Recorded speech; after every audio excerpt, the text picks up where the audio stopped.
Hello, and welcome everyone to this second class of animal illustration. Thank you so much for joining. Thank you for being with me in this class. Yes, we're just starting on time. Just being able to fix all those technical issues. And welcome everyone to this second class. All right. Talking about technical issues. Alright, so today is a class where we're gonna be talking about the importance of sketching. Last class we were doing an activity in order for us to start getting used to using the pencils. This course is divided in 3 parts. We're starting with pencil, but we're gonna be using pencil throughout all the parts of the class. Why? Well, just because we're gonna need a sketch for every part of this course. When we're gonna be working with ink, we're also gonna need our pencil sketch, and we're gonna be working with watercolor, we're also gonna be needing a pencil sketch. That's why it's so important, and that's why we're starting from here. In this part, we're also gonna have a final artwork in pencil, so I'll explain about that later, because the technique that I explained to you in the previous class is a sketch technique. It's one where we're not really thinking about how it's gonna look. It's not about the details. It's not about how refined it is. It's about us understanding the shape and understanding what we are illustrating and understanding what we want to communicate. And that's the importance of a sketch. In a sketch also allows us to organize our ideas, or if we're doing a big composition, it allows us to organize all these objects in our layout. So that's why a sketch is so important, and that's why we're gonna be doing so many sketches. I wanted to show you a little bit about the exercise of last class, because I wanted to show you. I told you that I was going to be working on it and that I was going to show you the result. So here it is. And again, as I was mentioning, it's not about having a final illustration. It's not about the details. It's not about how refined it is.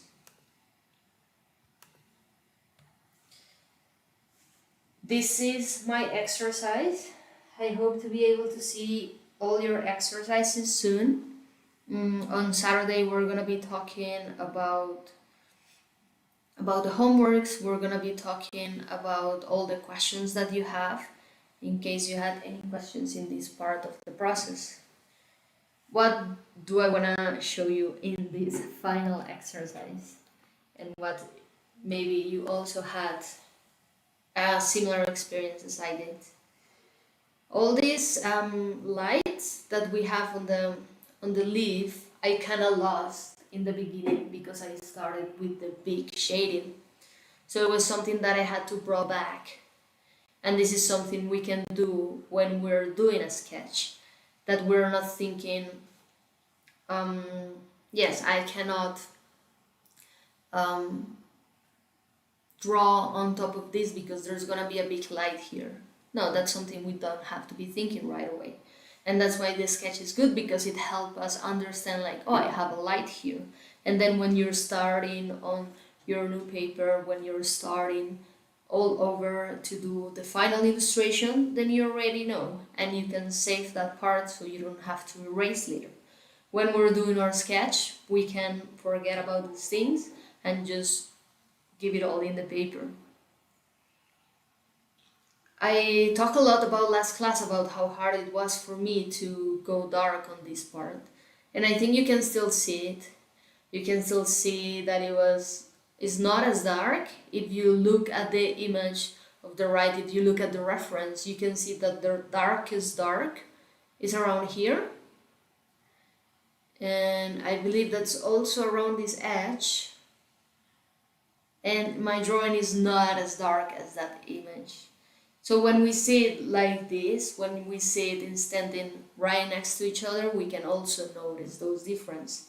I also noticed when I was making more details on it that this edge could have been more curved, a little bit more curved. It could have been out. And yeah, again, all those things are great learning that we have from this sketch. You just have to think of the sketch as a study.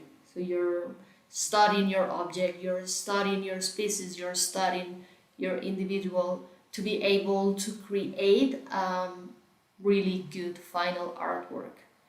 But when you're doing the sketch, then you can allow yourself to make mistakes and you can allow yourself to explore, because that's what we want. We want to explore through the whole process. I want to show you a personal project that I was working on, and I want to show you how the process go with my sketches.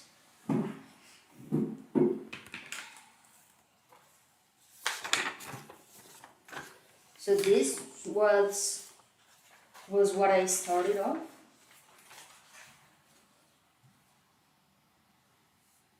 This was, you can say, the first sketch. And then, as you can see, it's a bit more rough. You can see that the stroke of the pencil is not that detailed. Sometimes it's just lines that are trying to imply that something is there.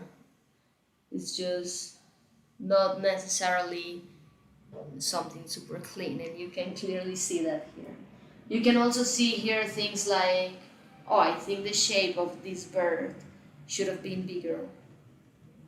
Or, yeah, like I just kind of indicated the texture in the wings and some texture, but in an overall, it doesn't have a lot of details and it doesn't have a lot of refined lines.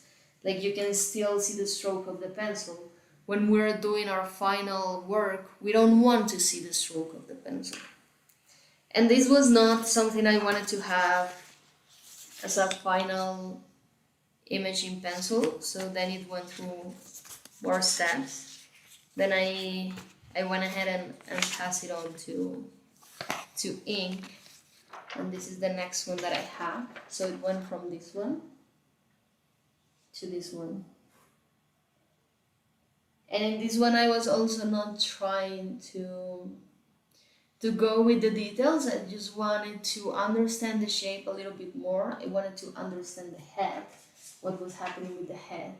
In the first one, I believe the head had a different angle, and I tried to make it different here. And then after that, I wanted to try to make the shading inside of this line work. So then I had this one. So this one is like an in-between of the previous ones that I was showing. What did I wanted to do here? Yeah, I was just trying to do the line work, but I didn't want to do it with ink, so then I just do it with pencil. I was still trying to do the texture, and I wanted to understand the different tones that I had with the objects, like this wing right here, this wing in the front. It would have light coming from the left. Which side of the bird would be catching more light?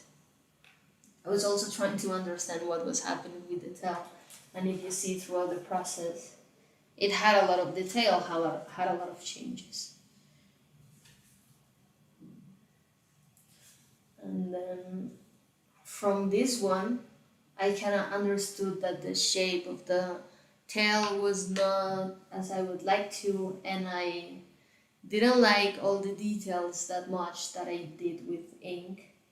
I was working with a fine liner, and I think I overdid it. So then I wanted to step back, and then I came back to another fine line work, but then I use a thicker fine liner. So then it gave me this. In this one I already understood the shape of the body, that is a little bit bigger. I understood the shape of the tail. I understood the position of the head, the position of the eye. There were some drawings that the eye was a little bit more to the back, so you couldn't understand what was happening there. And after that I still wanted to work on the shading and understand the depth of the parts of the animal. I did this one. And this is my final artwork. Yeah, this is the media that I decided to go for. I was using both pencil and ink, so I could understand this the shape of the bird, the texture. I tried to play a little bit here with the texture. Maybe you can see it a bit. And in the previous one that I felt that it was too much to use the fine liner for these strong shades in the chest of the bird. Then I toned it down a bit. I didn't do that much, not this one, but this one that had a lot of details with the fine liner. So I thought it was too much and I did it less, and then the rest of the details I just did with my pencils and the shadings that my pencils allowed me to do. And this is just me sharing my whole creative process. But what I want to tell you is that when I'm trying to do this final illustration,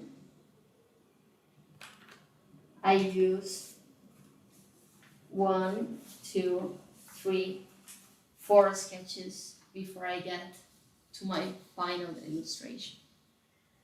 I think there might be a misconception in art and in illustration,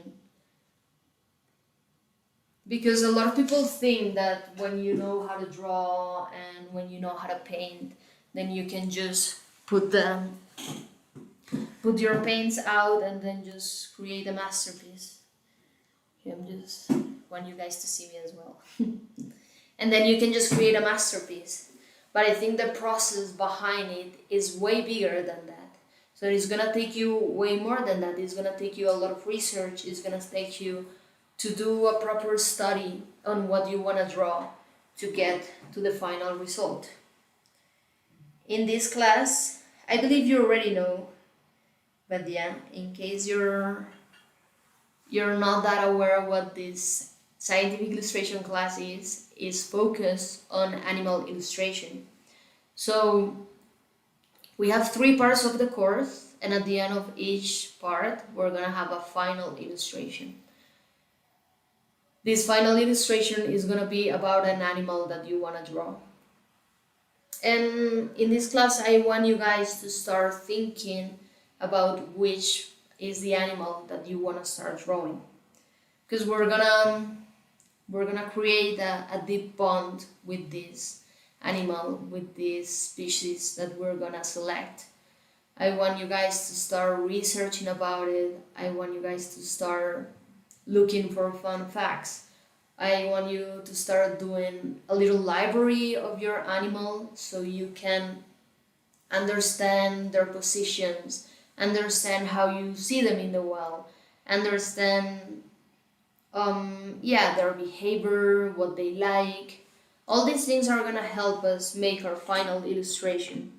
And we're gonna do the same species on the 3 parts of the course, but we're gonna do a different position. So I think that's gonna be interesting.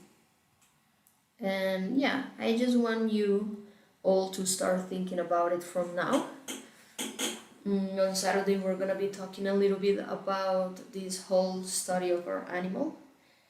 But at the moment, let's just go back. Let's go a little bit back to the sketches. I just wanted to show you the activity that I did with the reference of the plant of last week. And I also want you guys to start getting used to doing that. Whenever you see something that you want to draw, just take your time drawing it.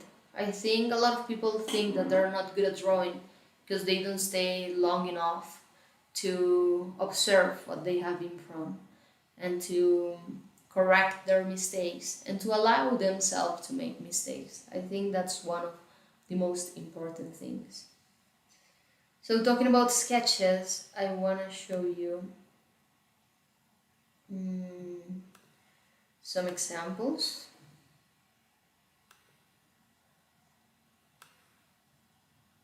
Yeah, it's here.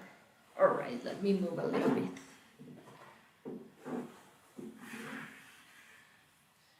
So yeah, as I was mentioning, all great artists started with a sketch. It was not like they just started painting this amazing piece and they managed to do everything with one single mistake. So this particular one is one of John Auguste Dominique Ingres, and this is a very important one.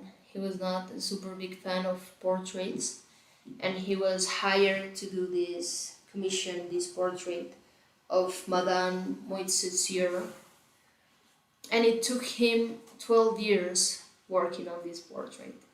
I would love to see how many of these sketches he had. As I was showing you, I was doing an illustration that took me a couple of days, maybe 2 or 3 days, and I already had 4 sketches. So imagine if you're doing a piece for 12 years, how many sketches could you be doing to have the final piece? I bet it's close to 100 maybe. But this is very interesting. You can see here that maybe this is what was the sketch where he was trying to figure out the form, but you can also see the right arm is not on the same position, so he changed that as well. The details of the hair are not there either, so he also changed that. So you can see how the illustrations, how the final pieces are always going to be changing and are always going to be mutating, and we have to go with it. We have to follow this flow.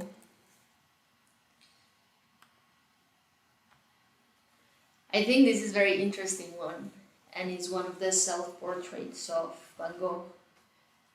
Why do I think it's interesting? Because the sketch, it doesn't look like it took him a really long time, but you can already see him very clearly in the sketch.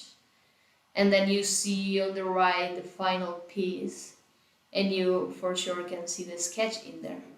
But it must have taken him hours and hours of elaborating or of working on the details, of looking at himself in the mirror to be sure that he was capturing him in the way that he was perceiving himself. And we have this final example. So this is an example of Rubens, and he was depicting this biblical story of Daniel in the lion's den. And what's very interesting about this is that he actually had a lion to sketch. So I think that's crazy, because then the work that you cannot see in this final art piece is way more. He was literally going to see the lion, to sketch the lion, to be able to have this piece. You can see the sketch that we have on the left is one of the lions that is closer to Daniel on the left as well. And then what I was telling you about the light and about the shadow, that's things that you want to understand when you're doing your sketch. You can see he used maybe like a white pastel to do those white highlights. We're only using paper, so we have to erase to denotate our whites. But that's just is showing us that he was doing the study of the light and thinking, where is the light coming from? If it comes from here, what part of the face is going to be touching, what part of the body is going to be most covered in shadow. And you can see, of course, that so perfectly on the final artwork. We're gonna keep working on our sketches, and we're gonna keep working on our shadows and lights. And I brought today an exercise where we can observe an animal and we can start sketching it. Yeah, it's animal illustration, and the activity of the last class was a plant. So I wanted to bring you today an activity that had animals. So here it is. This is the bird that we're gonna be drawing today. This is a bird that you see all the way in Central and South America. In Colombia we call it copeton, but the scientific name is Sonodrichia capensis. And I know that it's distributed, I think even in Mexico, so it's North America all the way to South America. It goes to Argentina, Chile, all those countries have it. So I thought it was a very interesting bird to draw. And okay, I'm gonna be showing you my camera. Oh, I wanted to talk to you about paper first. Last class I was using this paper. This is just printing paper. And with printing paper, I mean, yeah, the paper that you just use to print your documents if you are, yeah, just printing the basic things. It's a paper that has 90 grams, so that's how they measure it. When they grab a square meter of paper and they weigh it, this weighs 90 grams. I want to use a thicker paper and maybe you as well. So I got myself a paper. Yeah, it's complicated to show it on the camera, but it's a little bit heavier. This one is 180, so it's like two of those papers in one. This thickness is gonna help us. I think last time I was talking to you about the texture of the paper and how sometimes you can have the texture of your surface showing. So we go deep into this drawing. Let me see if we can show you.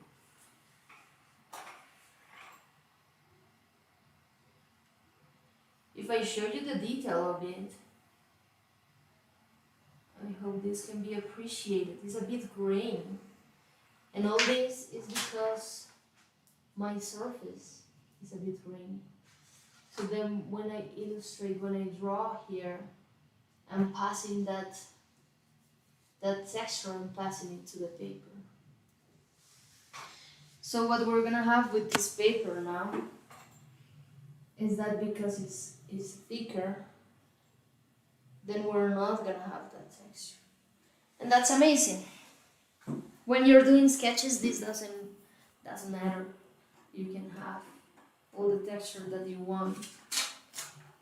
But that's not what we want when we're having a final piece. And sometimes when you're having your sketch, you maybe also don't want that because you wanna practice different ways to generate the technique that we wanna have.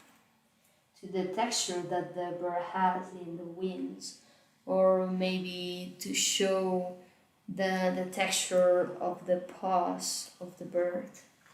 So then in those moments, that texture is not that nice.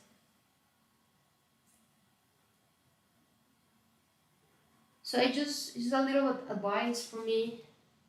When we do our final illustration, we're also gonna be working with thicker paper.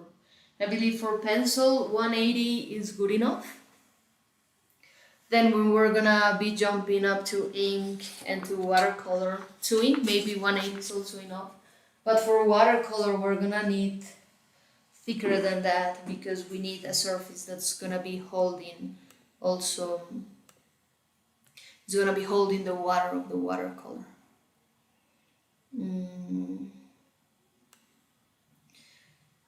I want you all to observe this bird first and try to identify, just as we did in the last class.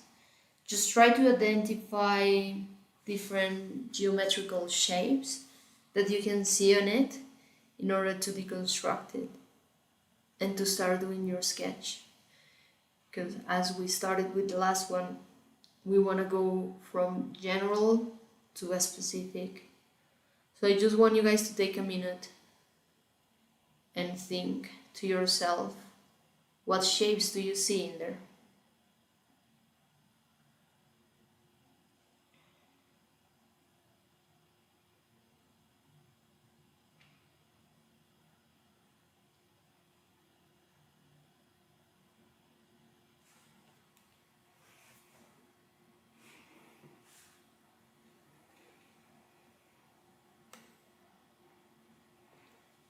And I advise you to not go for something super complicated, just for very basic shapes like circles and triangles and squares and rectangles. Nothing with too many edges, even though we for sure could find different shapes inside of this bird.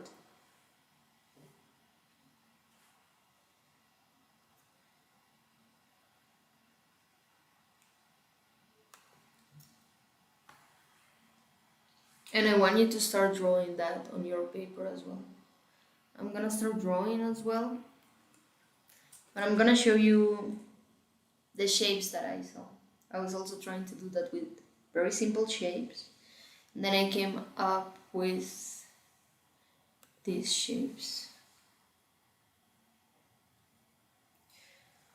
I'm wondering, is this also what you see when you're looking at this bird and you're trying to deconstruct it?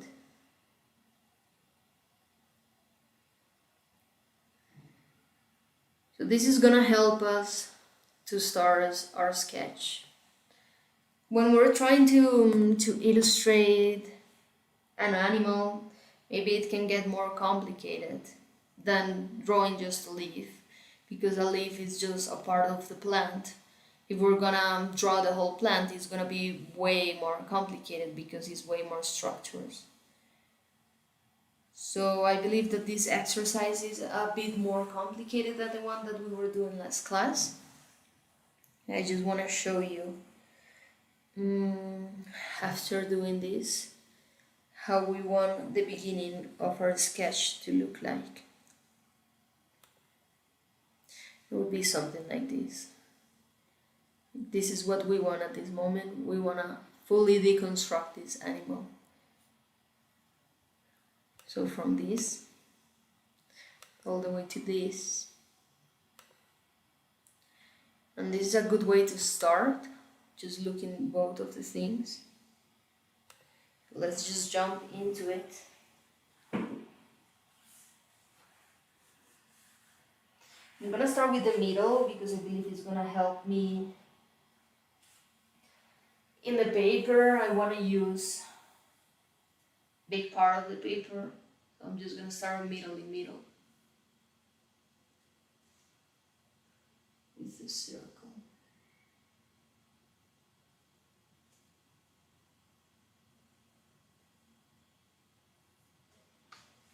Okay, not a great circle. I think I can make it a bit bigger so you can also see that.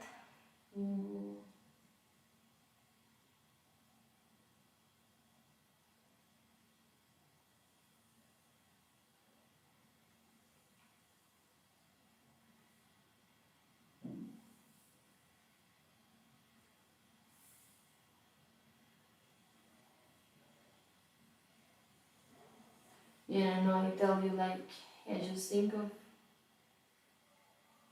simple shapes.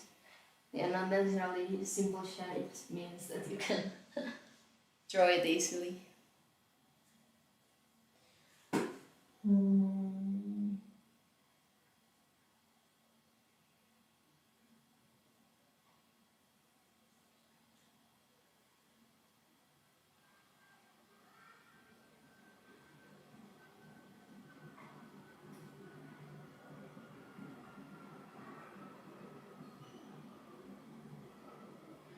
I'm gonna continue maybe with the head.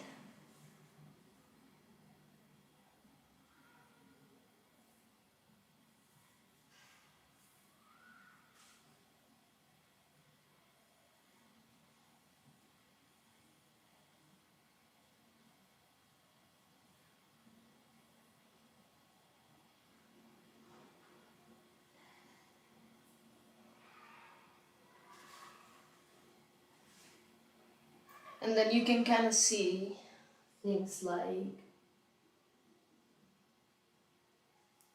maybe this edge of this triangle, how far away is it from the edge of the circle that we have here in the reference. And if you see this, maybe mine is a little bit smaller than the one that we have. That also helps us. And we can take it a bit higher.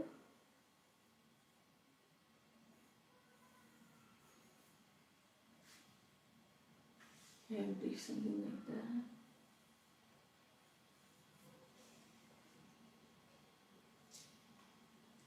And then in here I have another triangle. Remember that this is just to guide yourself.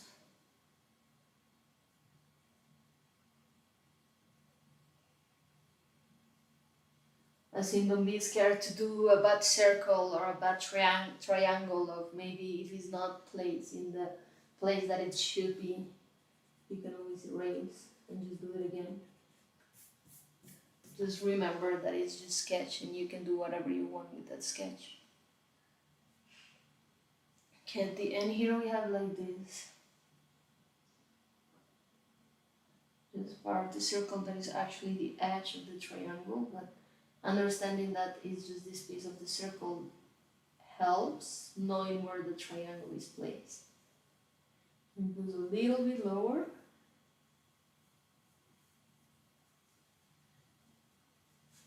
And then this side is kind of following like this. Let me see. Okay, I think this will be a little bit longer.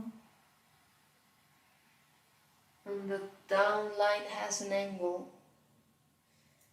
If you see here, I did it a bit flat. We can take it higher, like something like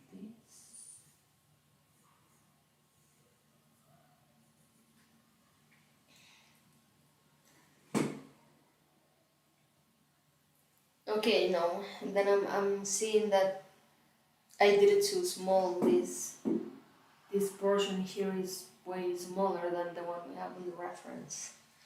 I'm just gonna go and make it bigger again. So yeah, I think it can be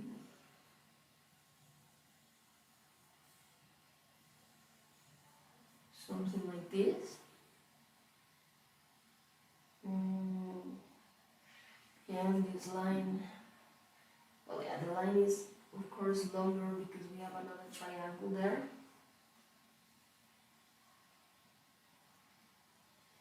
But this line is also, this angle doesn't go that much in that way.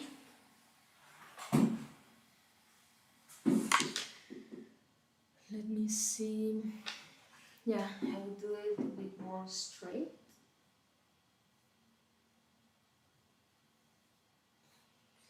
Like this. Okay, I think I draw the other one and not necessarily the one I wanted to draw. But I think it works. It works. Maybe it's a little bit the one. Yeah, this one is more to the side. And this one could be more here. And then we get those triangles. We have the wing of the left and wing of the right. Now we go with the tail.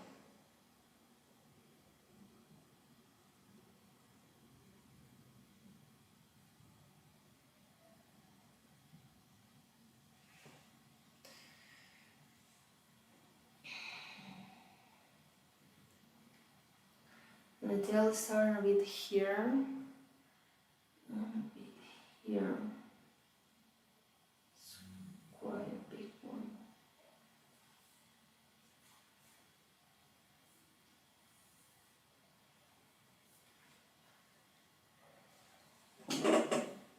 Then it would be something like this.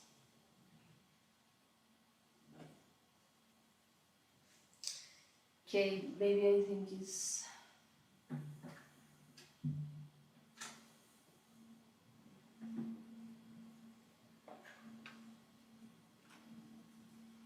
I think it works like that. And then you can go over the shapes to see if one of those shapes maybe you feel that is not as the one you have in the reference. Like if I'm looking at it right now, I can notice that the beak of the bird is super small in my drawing in comparison to the reference that we have. So let's change that.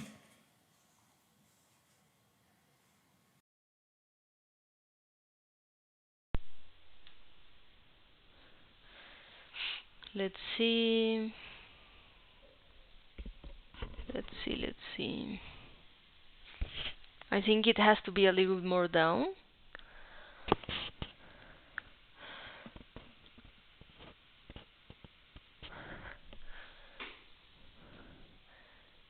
Yeah, I think that's good.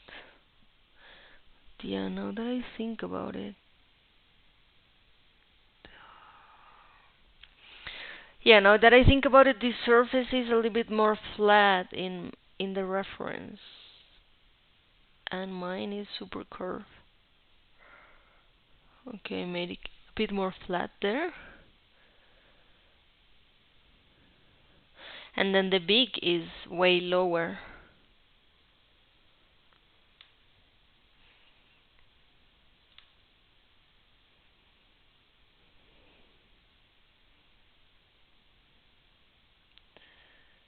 So let's see.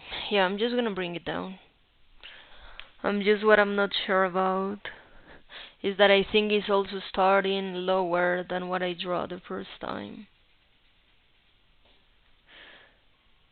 So I think it starts lower, but it also...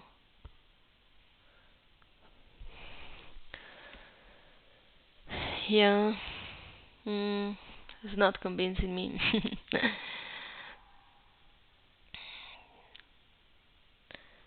So I'm gonna move it a bit so it's gonna be touching the edge of this upper triangle. And then we're bringing it out. Yeah, something like this. Something like this, I think is a little bit more... Okay, but again, things like this line, I think it could be maybe flatter.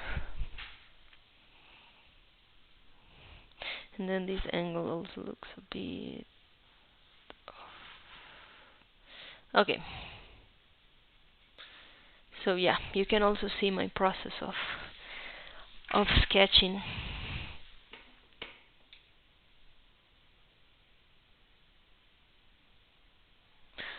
I hope yours is also looking a bit like this. And then we're gonna take a look to this one, the one that has nothing else on it, so we can see like how close we did it.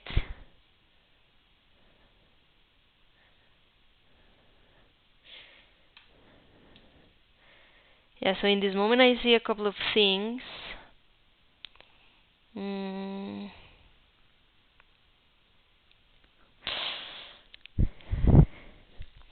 I see that maybe my tail is too broad, it should be a little bit shortened, and maybe this triangle should be longer also.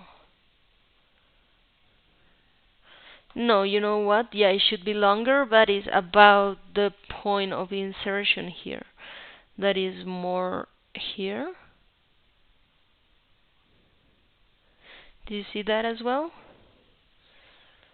Oh, yeah, and then it makes a huge difference, no? So I'm just gonna erase these lines so you don't get confused. All those lines. Let's bring this one. Yeah, and on this one I was also already matching. No. And then we take this.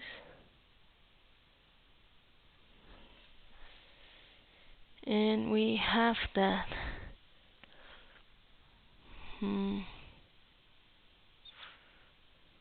So now I don't see the tail too big. Now I see it Like it's pretty good shape, pretty good size. I mean, sorry. And I'm looking at the beak, and I feel it's a bit small. So I'm gonna make that bigger. I think could be, yeah. And then we take it to the middle.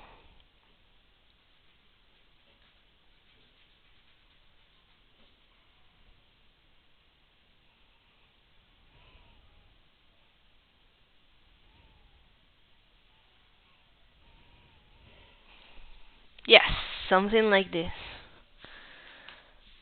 And this is what I want your sketches to look like. When you see something like this, I want you to be able to take it to this. And then from here is where we start to elaborate. And this is gonna, yeah, we're gonna erase a lot in order to get to this shape, but this is just gonna help us. It's gonna help us understand what's happening.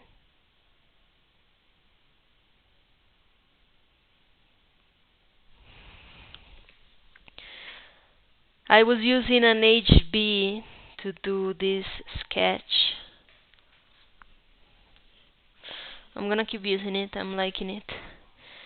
And let's see this one on top so we can understand a bit more of what's happening, okay?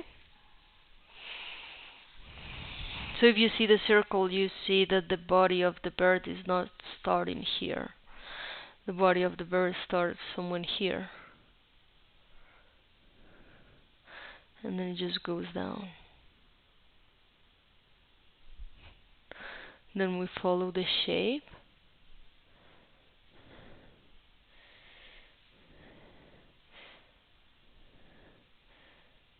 And we go all the way to the triangle here. This is guiding us here. We can kind of merge these two here.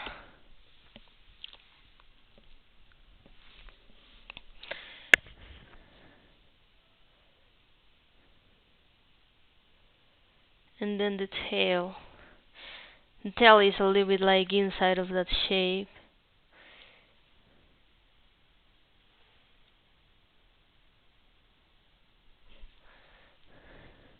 So then we can do that. So I see it here, going out here, going all the way up, and it ends almost at the beginning of the circle. You see, doing this also help us like have a bit of reference over everything's position. So this line is kind of like starting there. It goes a little bit more narrow, and then it goes to the outside.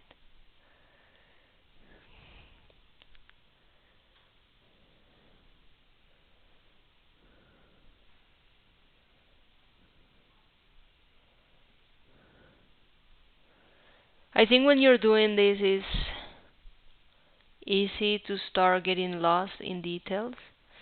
So I'm trying not to do that. I'm just trying to do the contour of the bird without thinking about the details.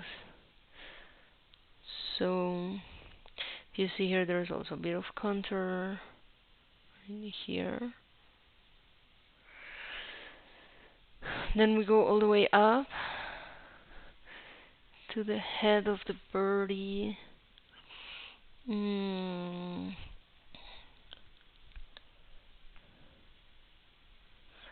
Yeah. Then we take it down from here. Yeah, this head of this bird is just like a cone. That, yeah, it helps a lot in a way.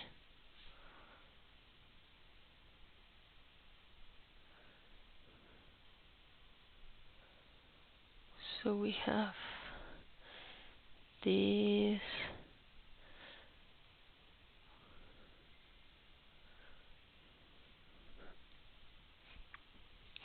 When you're doing animals, placing the eye is also always something that helps.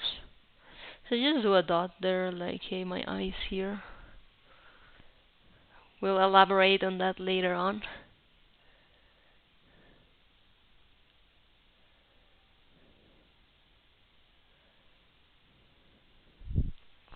And then we continue with the contour of the head here.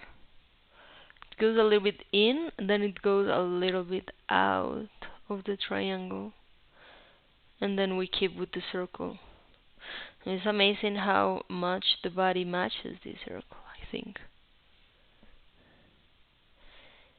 And then we follow this triangle.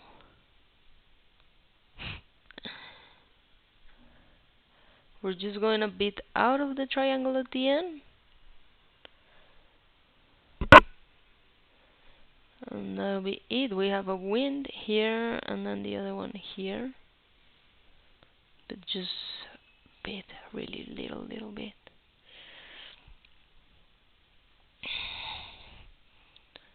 And then we take this one up.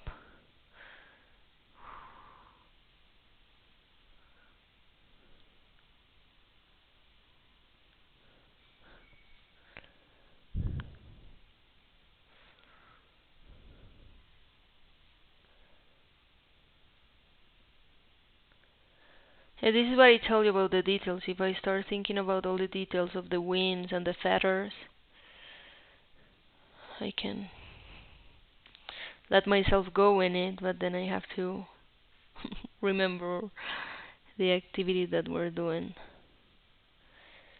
Yeah, this activity is gonna help us to place things, but we don't wanna start going like feather by feather. We're just placing it. Like, okay, everything comes together here. We have this one here. And then you can also see, like, hey, maybe I did this too much. Maybe this edge was a little bit smaller. Maybe this beginning was also a bit more in. Or maybe not. Let me see, because this one goes down from here.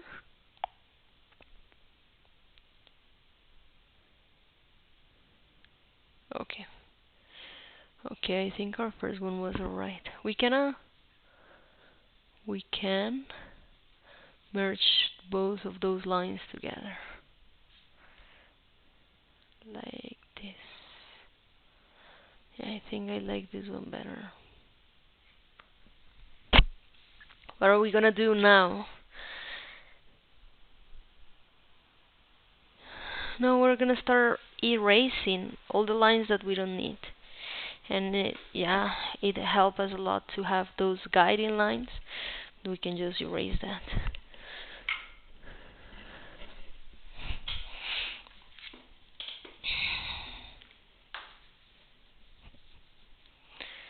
When you have an eraser, make sure it's more rubber than plastic, because plastic can stain your paper. I can erase here. Yeah, I can erase that part of the triangle. This outside also. The top of it. The inside part of the triangle.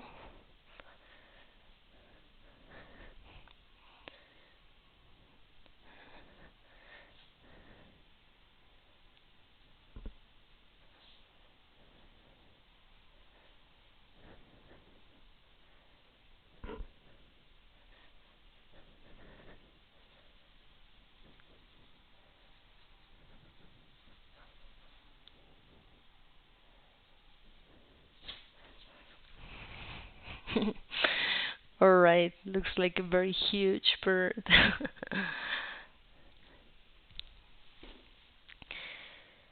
Okay. I think I still want to change some things. That was just what I was telling you that I was thinking. Maybe it's just this detail here that make us feel. Yeah, that could be it. That actually could be it. Yeah, no.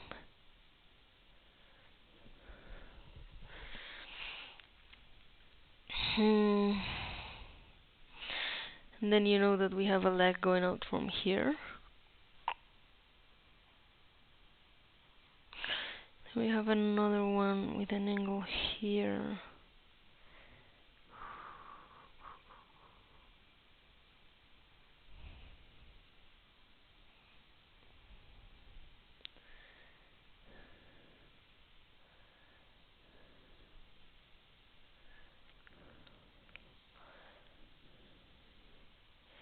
You can just kind of place what you see. So you see this paw a little bit here, this one a little bit here.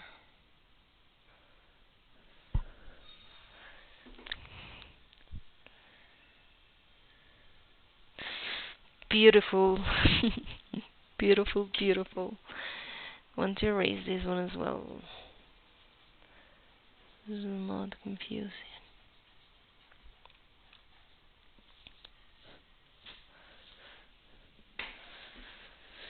And then we have to elaborate from there. I'm gonna start from the head, and I'm gonna go back to the image that doesn't have any placement.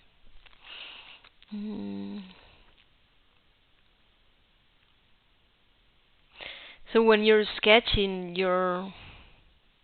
what you're doing is drawing on top of what you're sketching, and keep doing that. Just drawing on top and drawing on top. Oh, I didn't erase this one. Yeah, when we look at the beak, we can understand it a lot with the triangle, but then we took a closer look to it, we can see that it has a lot of rounded edges. Like, it's not a straight one when we can kind of go like this. Same one with the down one. Like that. Then it starts here. Have the nostril. You take it back. Sort of like this. Right.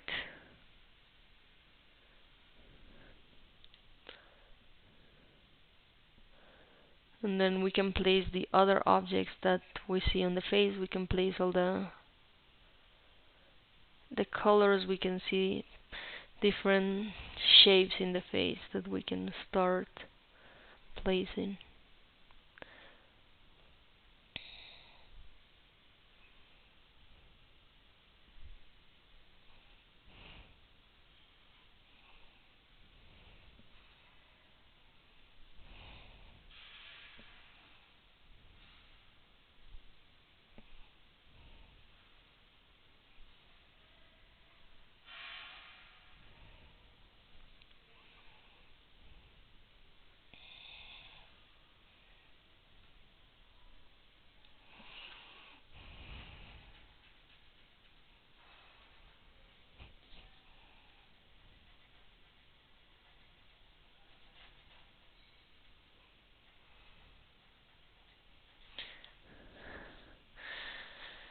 And this is a process of a lot of patience. A lot of patience till we find the shape of it on it. But if I look at it, I already see it, like going from this to the one we have on the paper already. It's quite a big difference. Let's keep working on it. Just when we're doing this, And what helps me a lot to draw anything, doesn't have to be birds or animals or just whatever you're drawing. Focusing on those points where a lot of lines come together. That helps you understand a lot, and that helps you with the accuracy, how the pieces of an individual come together. Like when you're drawing a plant, you can also think of how the leaf is connecting to the rest of the plant, how the flower is connecting. And when you look at those details and when you understand and when you make it clear in your drawing, then that's going to help it a lot with the accuracy of the drawing.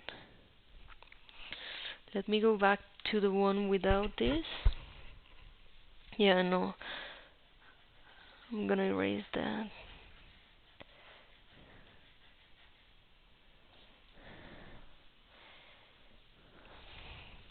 I love this color that it has on top.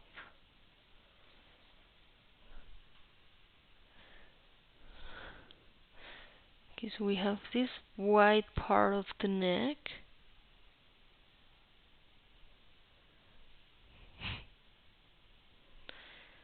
That's kind of, it follows like a square. It has very sharp edges, I feel. I'm just gonna draw those. Okay, no, I know of course not exactly a square. But then what I was telling you is like looking at how this white part is connecting with this black part here and with the brown part of the back. They're all coming from the same place. They're coming from here.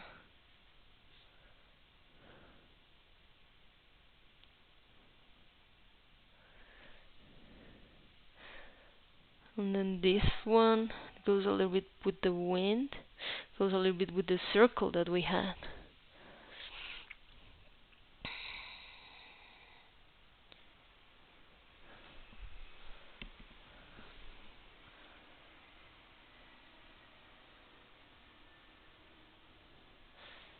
Yes, kind of like that.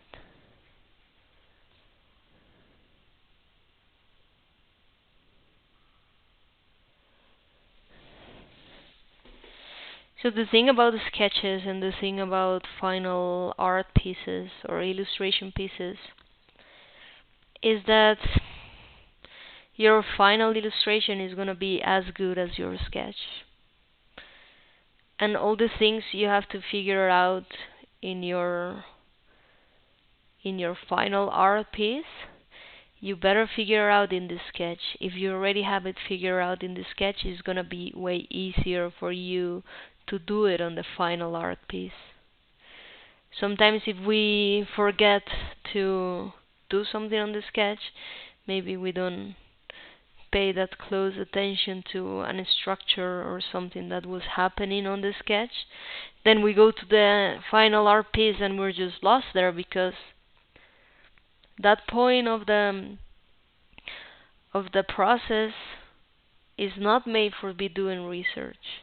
And with research I mean things like, hey, how are the feathers placed in my bird? Are they going on top, here on the back? If you don't know things like that when you're doing your final illustration, it can get very complicated. It can get very tricky. We don't want that. So yeah, I'm looking at this and I think maybe... No, I see it. This wing was a bit too big. Just gonna put this one out. We can see that part going on very clearly on the reference. And then this goes out. Yeah.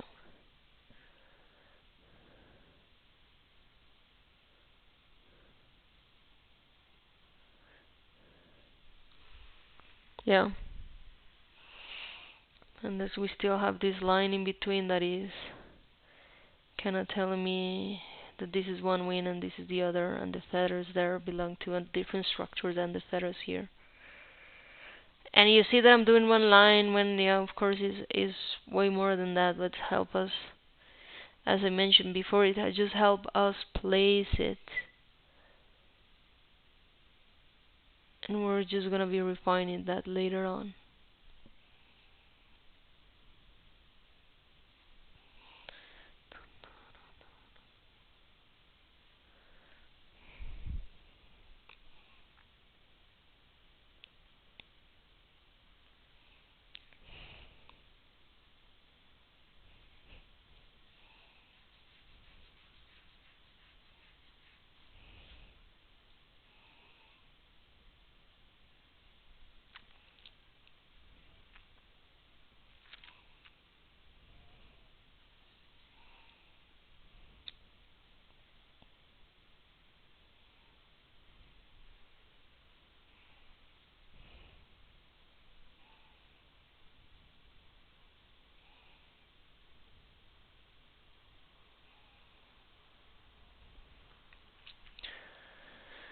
What's interesting about this bird, okay, about all birds and all the individuals, is that they can just look so different in every picture. And that's one of the reasons that we're not gonna draw a picture like, I know today's exercise is about drawing the bird from the picture reference, but that's not how we're gonna do our illustrations. And the reason why is because what we want to represent as scientific illustrators is a species, not just one individual. It's like if I want to represent the human species and I draw my brother, I'm for sure not illustrating the human species, if that makes a little bit of sense here. We want to draw an average. We want to draw like a compound of all the individuals. So we want to identify the main characteristics of these individuals so we can draw one that has all these characteristics that can help me identify this species if I see it on the wall, or can help me learn about the characteristics that it has. So that's why this is not gonna be our final assignment, but we're gonna be building it up from here. This for sure works a lot as an observation activity. Because even though we're not gonna be illustrating the bird or the animal or whatever animal you want to draw, maybe you want to draw a shark or a tiger.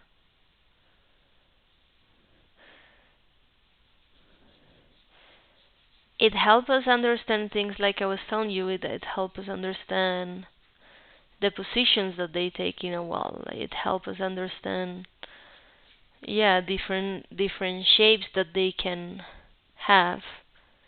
With birds, it happens a lot that when they're in these positions, they look very fluffy. They look very round. But when they fly, they look very slim, and that's also like their aerodynamics, that they have to change their position to be able to break the wind. But all this we only understand when we're studying and we're really researching into the animal. Let me tell you that this is the scientific part of scientific illustration, because we're just not we're not just drawing one animal that we think is cute, and we're not just drawing a picture that we think is interesting.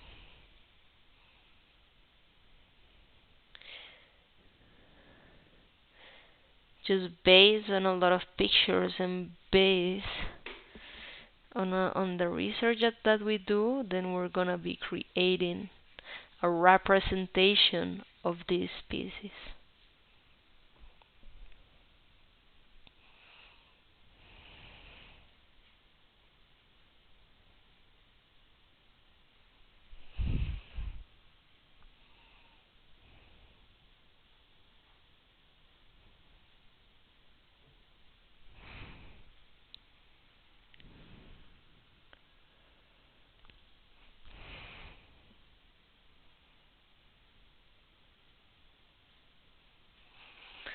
Okay, I'm gonna go back to the head because I wanna focus on understanding what's happening in the head. Sometimes it's very complicated. Yeah, when I look at this, it's just a cone, no? But if we really look at our reference image, this has like this shape, like it's going in and out.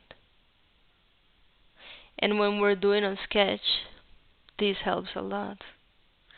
If we're also drawing things like the volume.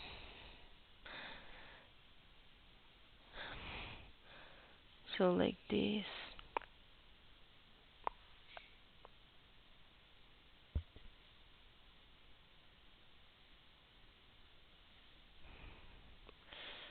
It helps us understand the dimensionality of it.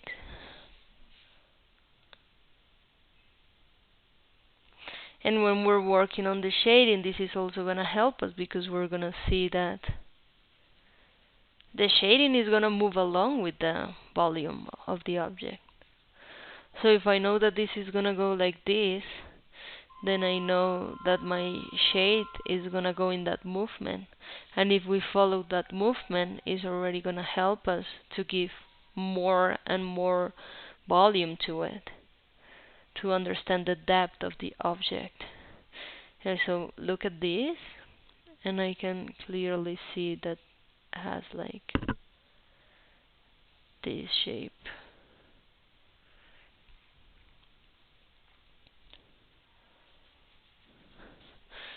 This, yeah, is a little bit flat, so just do that. And then in that way you start to understand what's happening. We don't want our drawing to be flat.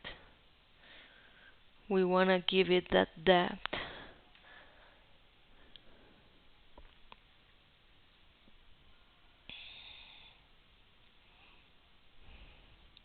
And you're gonna see that when we start, like when we did in the exercise of last class, when we start putting like the general shading, then our brain already makes a bigger understanding of what's happening. Maybe if I look at this, it doesn't give me much information. But when I start working on the shading here, then I understand, oh, light's coming from the top. Maybe it's coming from here as well.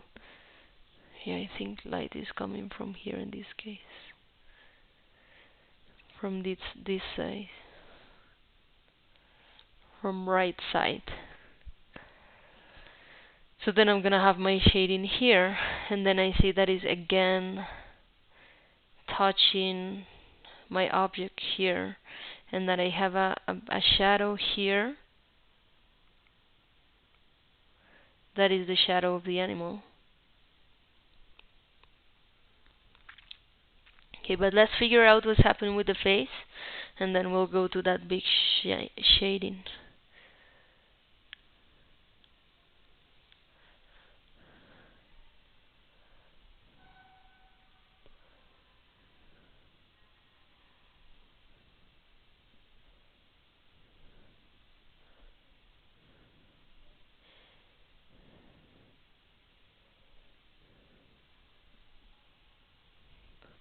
All these details, like these stripes on the head, are things that help us identify the species.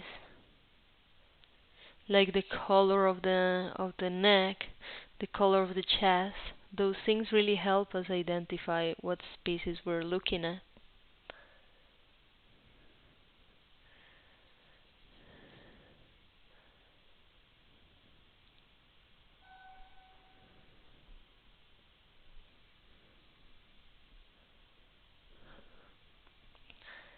And see, I placed my eyes here a long time ago, and I was not that off, which is good to know. It's just a bit bigger.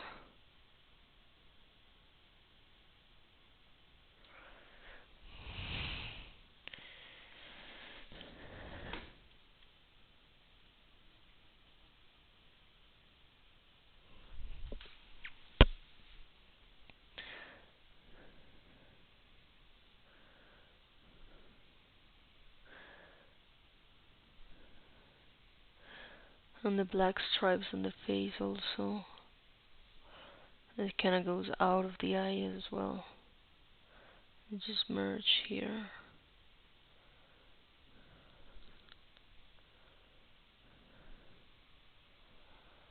So you see how I'm not really thinking like if this is the line that I'm supposed to be doing, or if I should keep these volume shapes on the face. I'm just thinking about understanding what's happening here.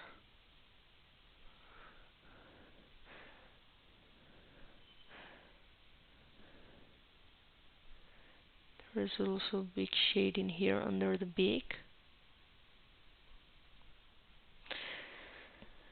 And in here it has the very characteristic brown color.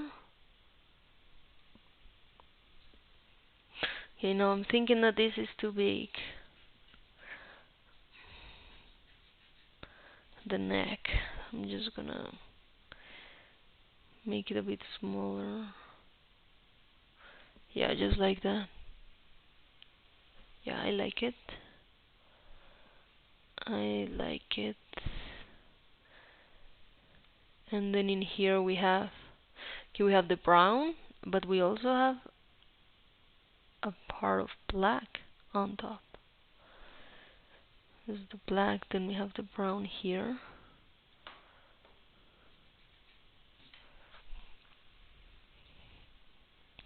And from the black we still have a little bit more of puffiness coming out of it.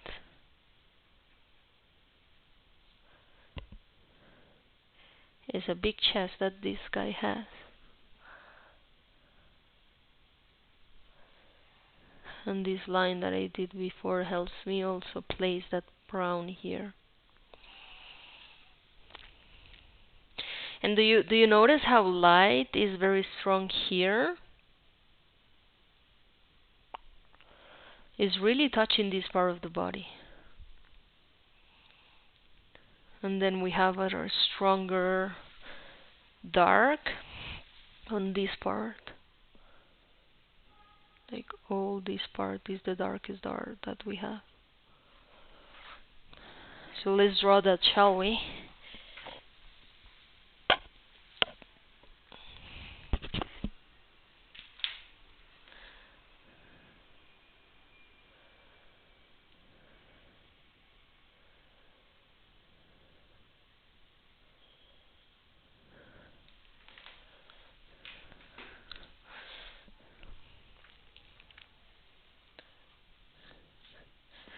Okay, I'm just gonna clean it to make sure that I have no eraser dust. When eraser dust gets mixed with the graphite, it's creating little black spots on the drawing that we don't want. Just be careful with that.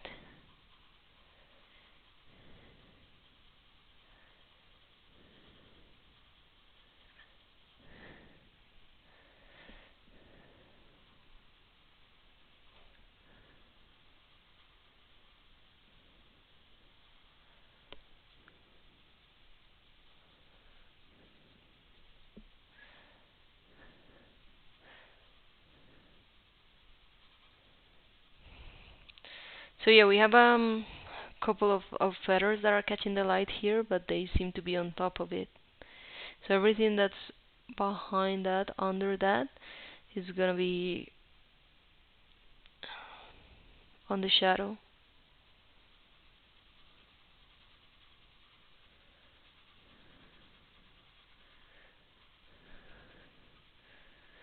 And if you see, this part also catches a little light. So because of this volume, you see what I was mentioning to you? This part has a little volume, and then it goes down again, and then it stops catching the light. That's why it's a bit darker. This is gonna be the core shadow of our animal. Core shadow is like the shadow that belongs to the animal. We have shadows that can come from the outside. But this is just when we have light coming from here. have light coming from there, then this is gonna be its bigger shadow.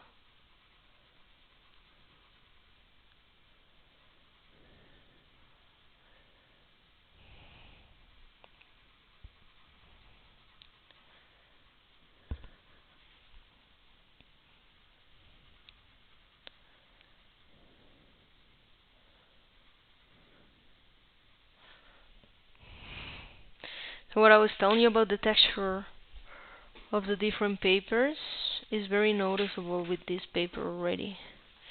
And I want to make like a zoom in to show you the difference.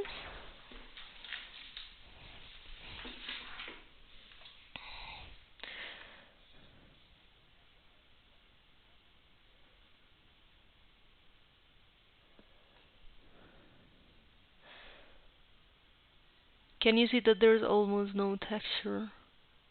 Yeah, of course I see the strokes of the pencil, but it's very different to here, that you can literally see the texture from underneath. And then here, because we have a thicker paper, then we are only seeing the stroke of the pencil. That's kind of what we want.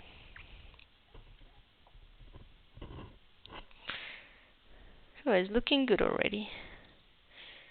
Let's do it a bit closer.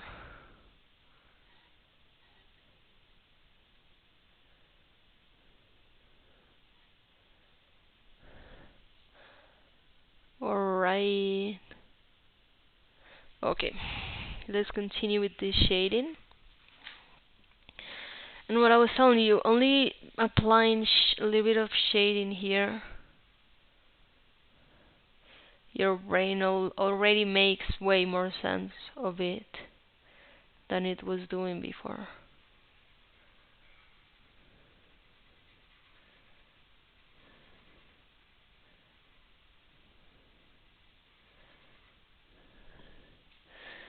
And here we have the light,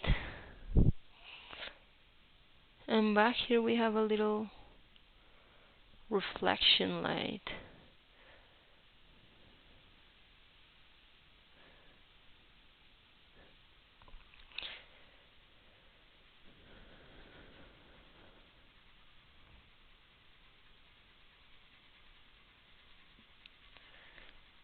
So yeah, on the sketch we can always work on the transitions of our tones, not to make it with a super strong difference from our darkest to our lightest.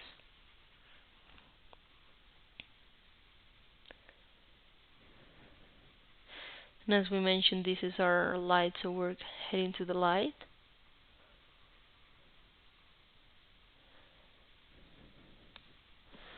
And then this is a bit darker again. Let's draw this edge so we know that there's a paw here. Okay.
We can even go darker with this.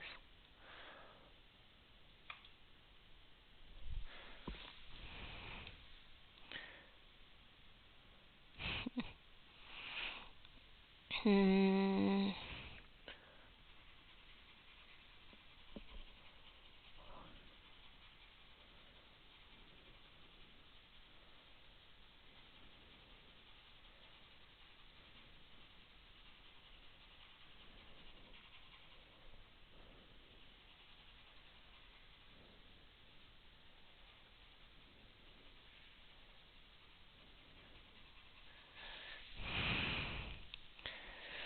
Alright, we can build it up from there.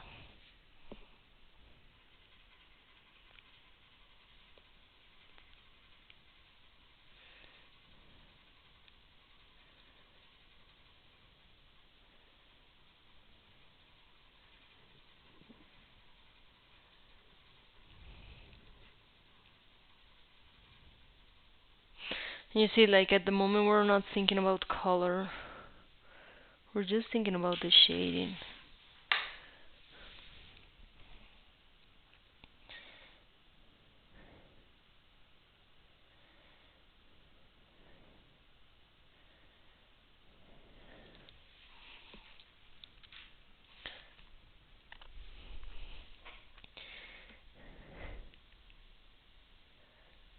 So in a way it looks like the wind is catching. It's not catching as much light as this part here. Like, so what I feel is that this part of the wing is a little bit more inwards, and then this part of the body pops off. And this has a shadow as well.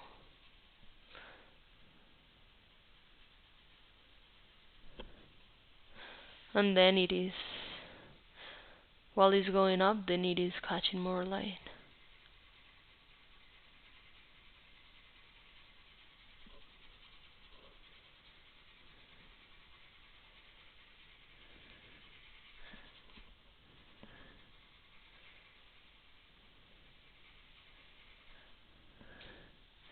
And here we also have lots of light. We can still go with the shape.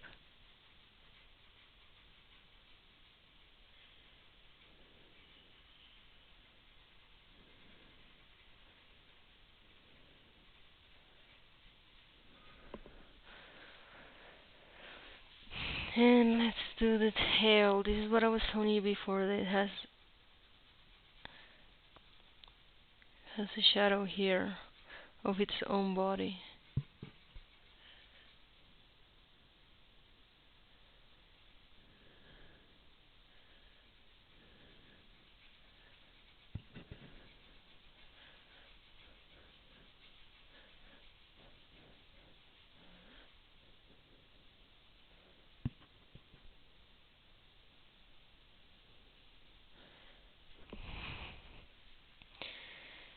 So just here is a bit darker.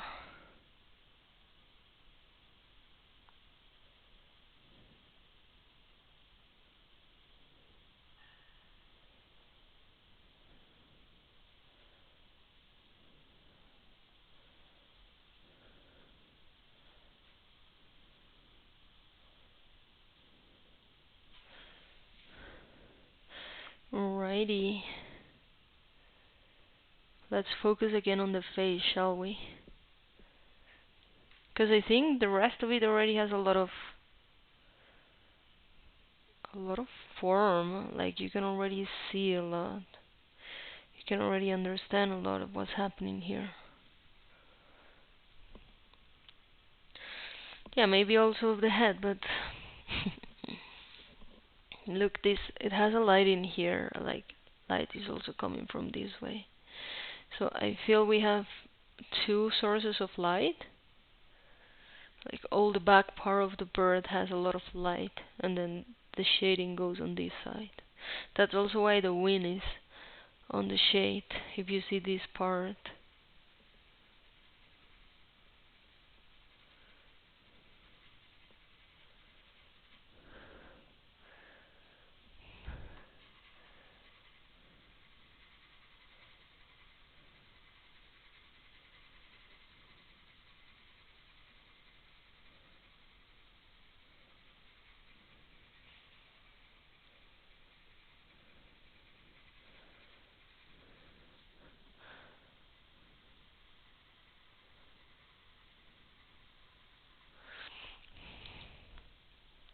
when you're drawing with pencil, there's a big chance that you're gonna, when you step on it, you're gonna get your hand a little bit dirty with the graphite and then trace it on the paper again.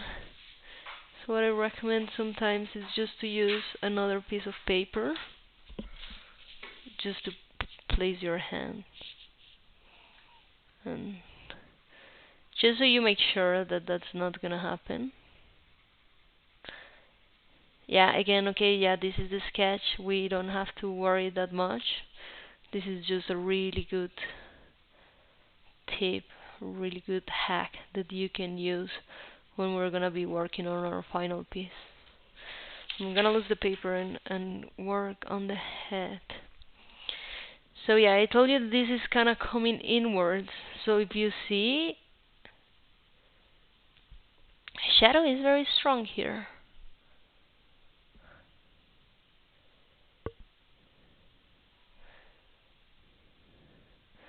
It's strong here, also on the way down.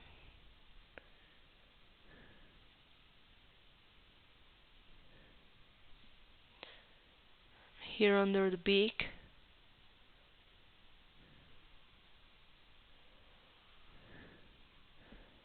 Here.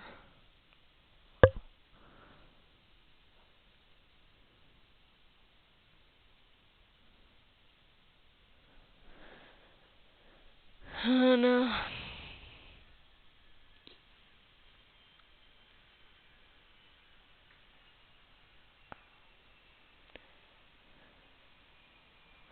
doing the line of the beak also gives a lot of sense to the drawing. And it has a little bit like a diamond shape at the end.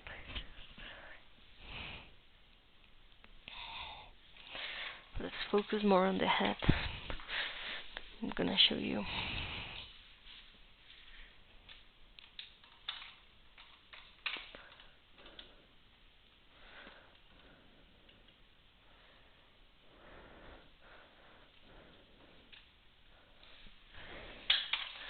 My drawing is pretty big. I want to encourage you also to do big drawings.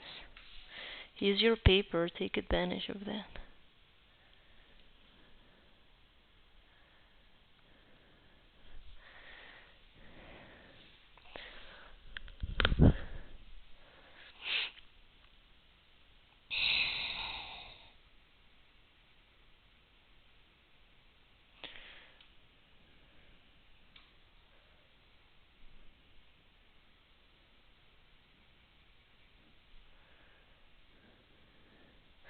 You see the beak goes like it's catching a lot of light on top, but then it's not like it's just one line going down, but at the end it goes inside again, and that makes it a little light before down part of the beak starts. And then we have this little shade in there.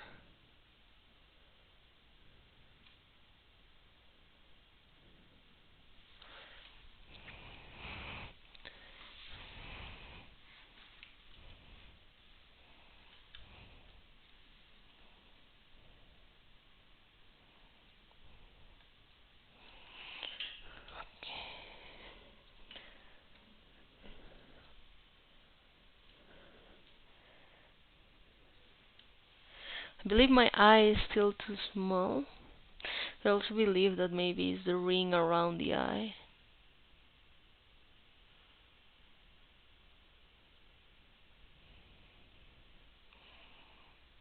And it makes it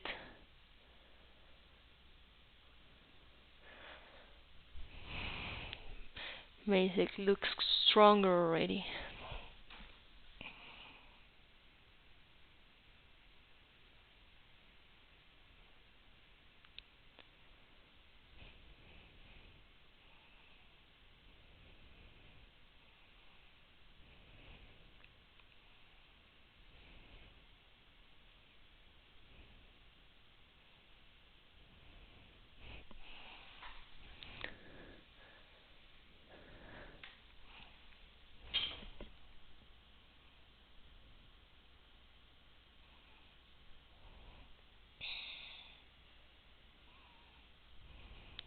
So at one point it's gonna be hard to identify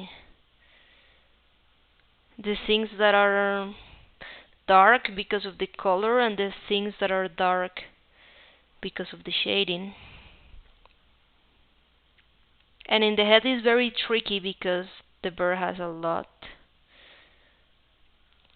of dark, like a lot of black and gray parts. So then that's why it's a bit tricky to identify.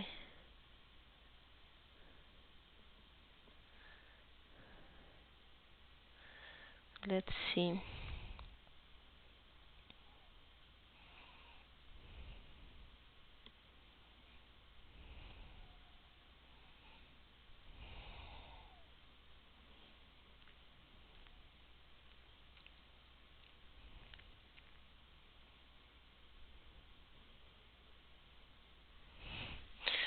Okay, I see also.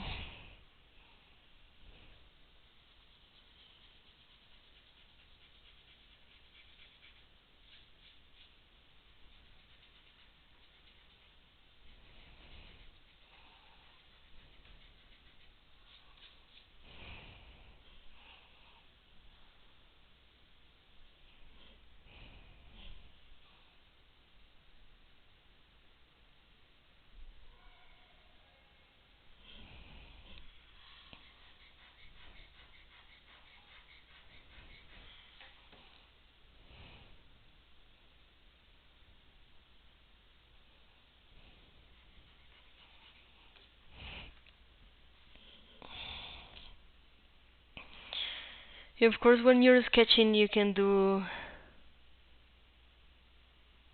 some lines, you trace something that you want to change later, and then you're gonna be erasing a lot, and that's alright. We can do that.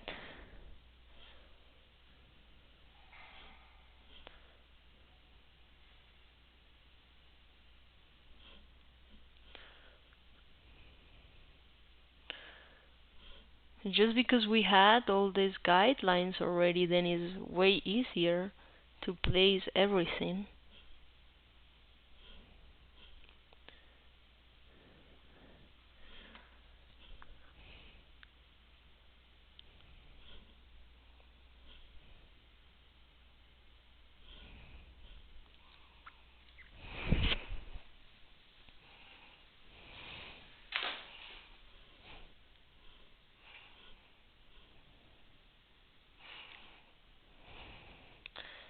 I think head looks a bit funny, but I think that's also the reference that I chose.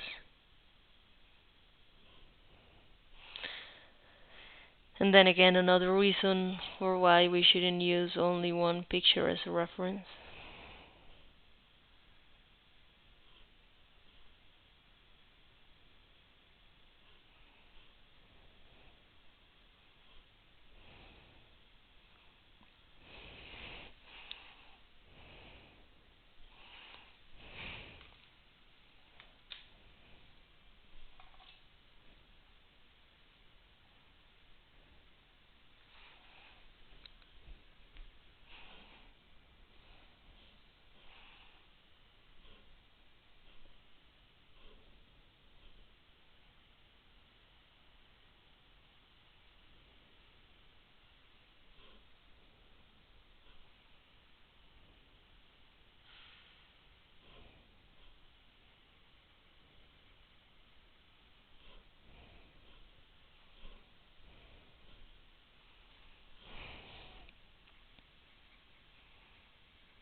And if we take a deep look at it, we realize that the parts that are actually white are not that much. And I mean not even the parts that are white in the bird.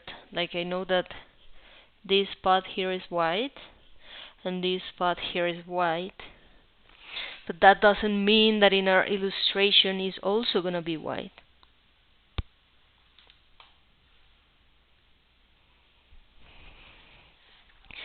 What I mean is that the shading is that the shadow falling into our bird is gonna also make it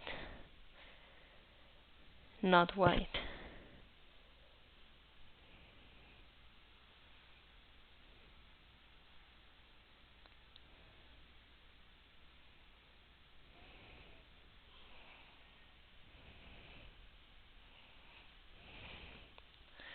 And this part is also catching a bit of light on this side.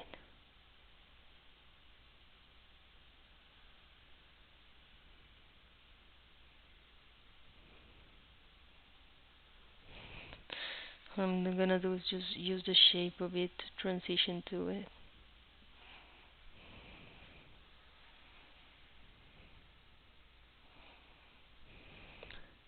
And I did some guides for the black spots.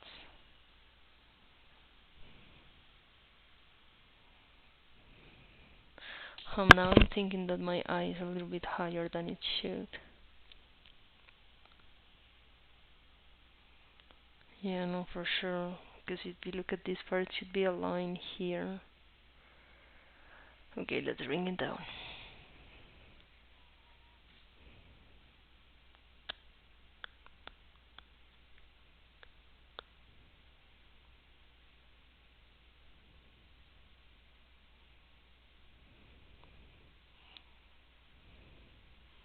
Alright, just that easy.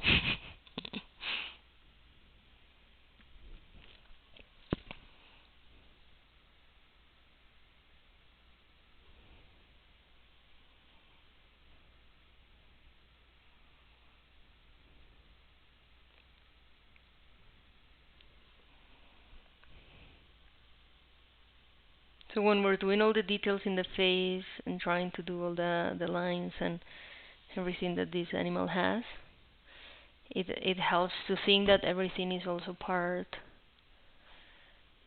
of the feathers of the face. So everything is going in the same direction. So if we draw it all to that direction, it's also gonna give us more credibility.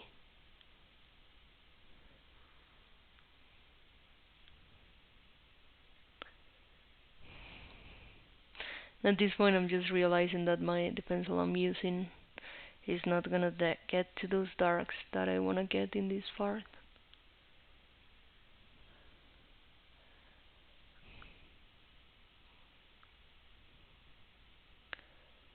But I'll change it later because I wanna work on some details with this still. And that's how we're gonna be working. We just wanna be working with layers. So I'm doing my lightest layer right now, and then from there we can go dark and dark and dark.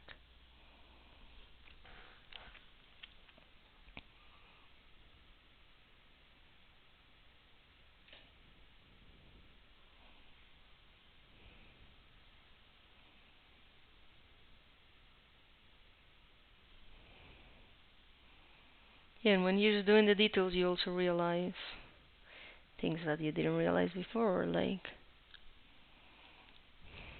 I believe that this line was too curved.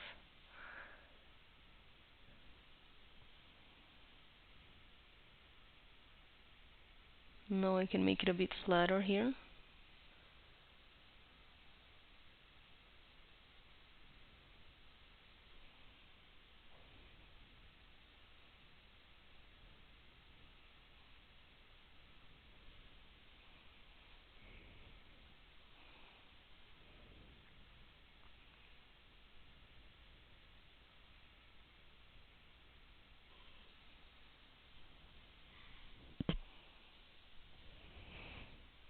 And this is what I mean when I tell you that the whites are really not that whites.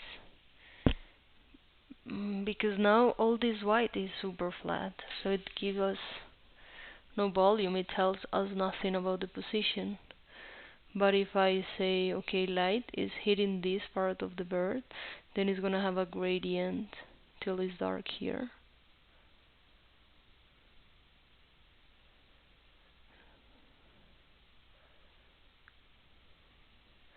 Then look at the difference. And the eye's still gonna read it as white.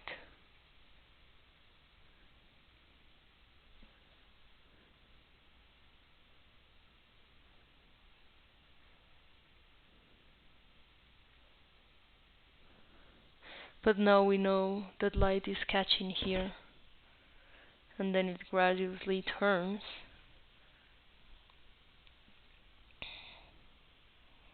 That also allows us the opportunity to darken everything a bit more.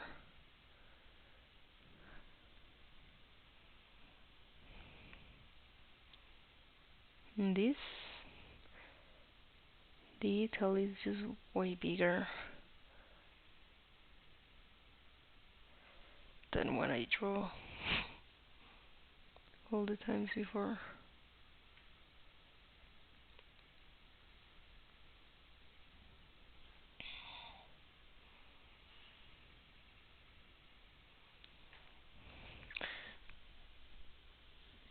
And then when we realize that our whites are not that whites, then we realize that our grays are definitely not this white. So we just have to darken it. And in here we can go with the shape of the beak, as well as in the upper part. Go like this.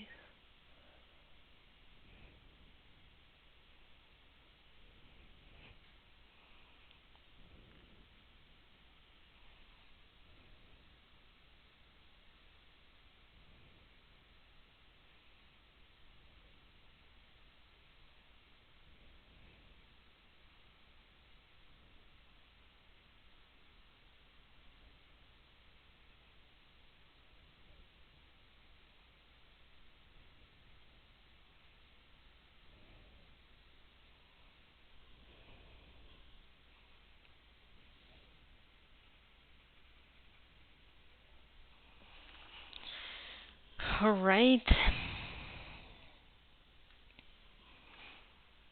The eye is always fun because you just have to place the big light.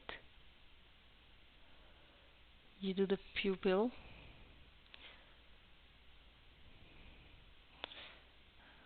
And then the rest of the eye. And that already makes it look super realistic. There you go. And then this part has a little bit like lines, I feel.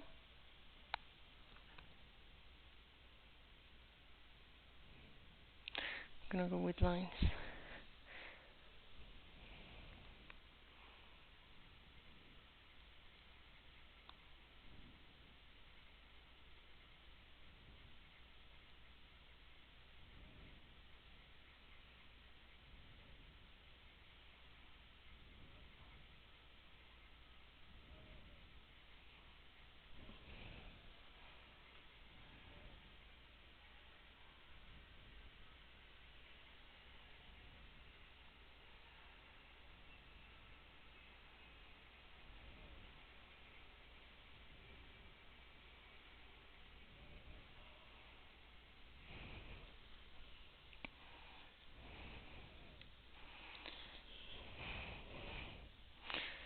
Yes, so I'm gonna move up to a 2B, a pencil. And I wanna work a little bit on the darkest parts.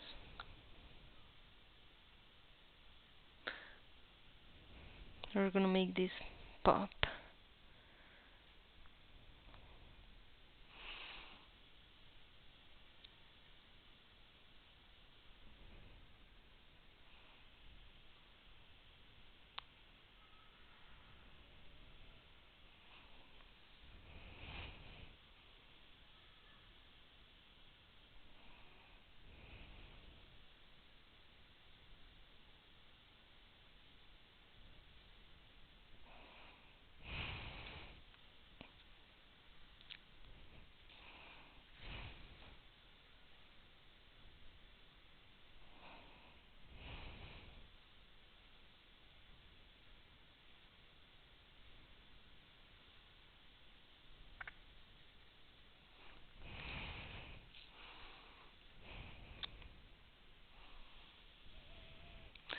And I think this is the part of the head that goes more inside. Like there's a curve like this. And it's not necessarily black. Like if we look at the colors in the picture, it doesn't mean that this part is black. I think it's actually a bit grayish. But just because of the position of the bird and where the light is coming, then it can go very, very dark.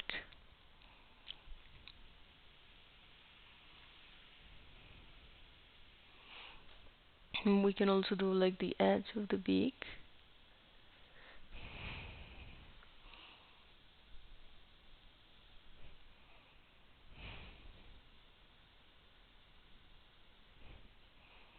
That's also gonna make it pop.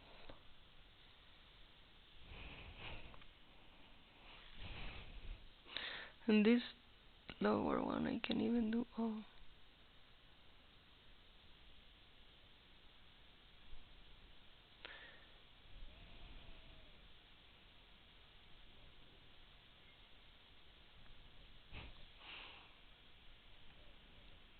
You just take it always with the shape of the object.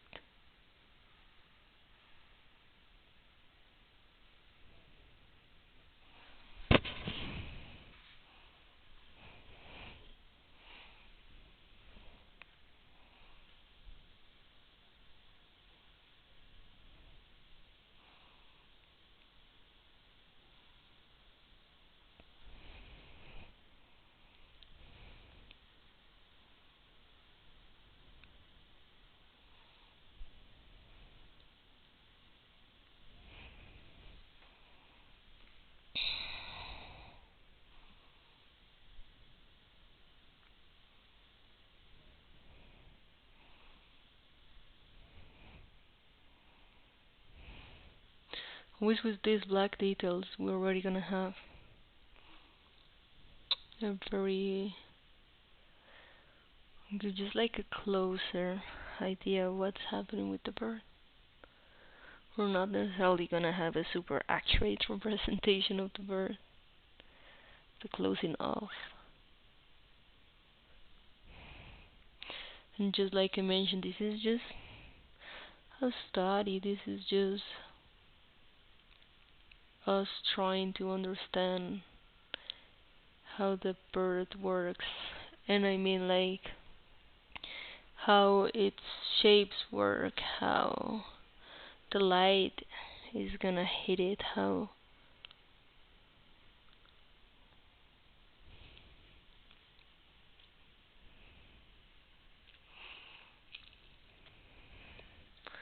the volume is gonna feel on it. All this is just gonna help us understand our specimen more and more.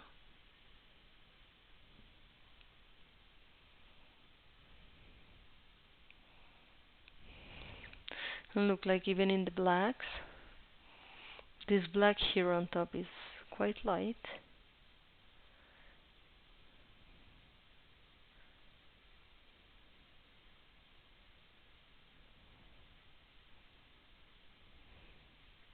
And then when it starts going downer, then it's gonna start getting blacker.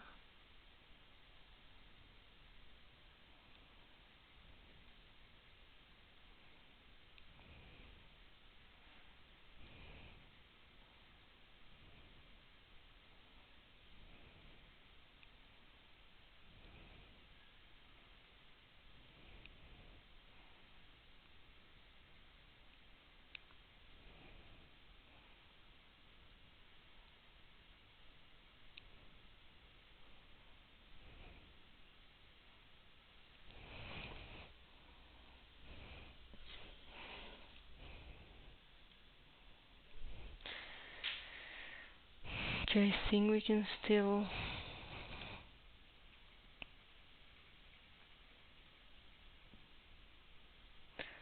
darken here a bit more.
Yes, and how that's how we can get our sketch. We were working on it like about an hour maybe.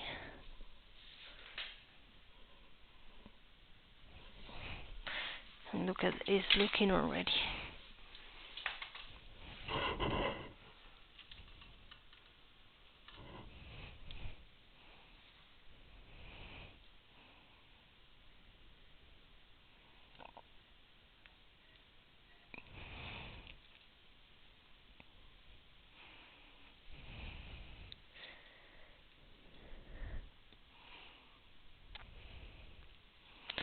Yeah, so this is pretty much what I want to show you.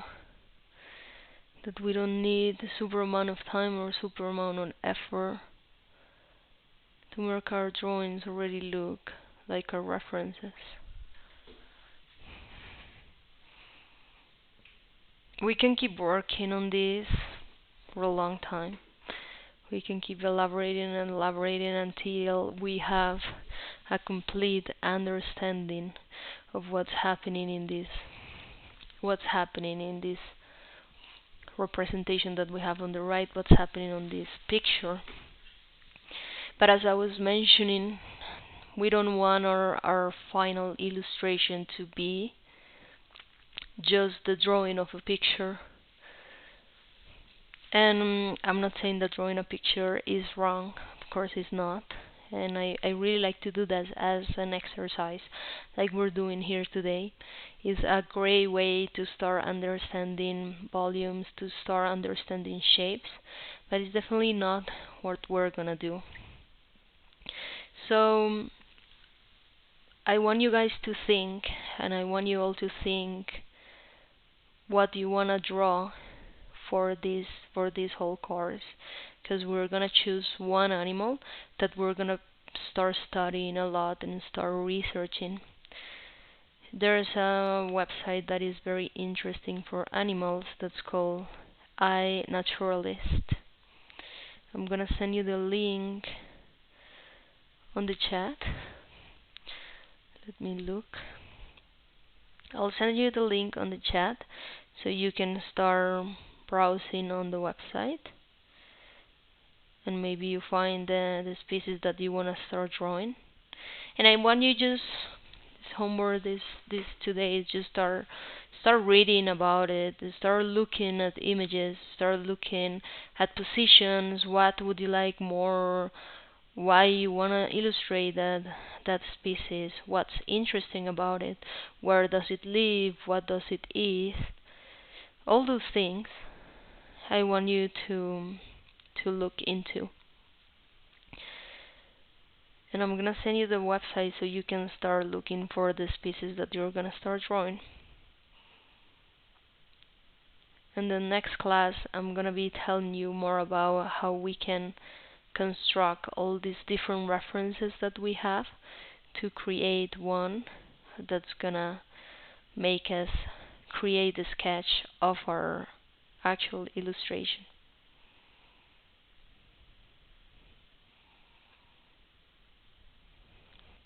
And if you can keep doing exercises like this, if you can keep doing exercises like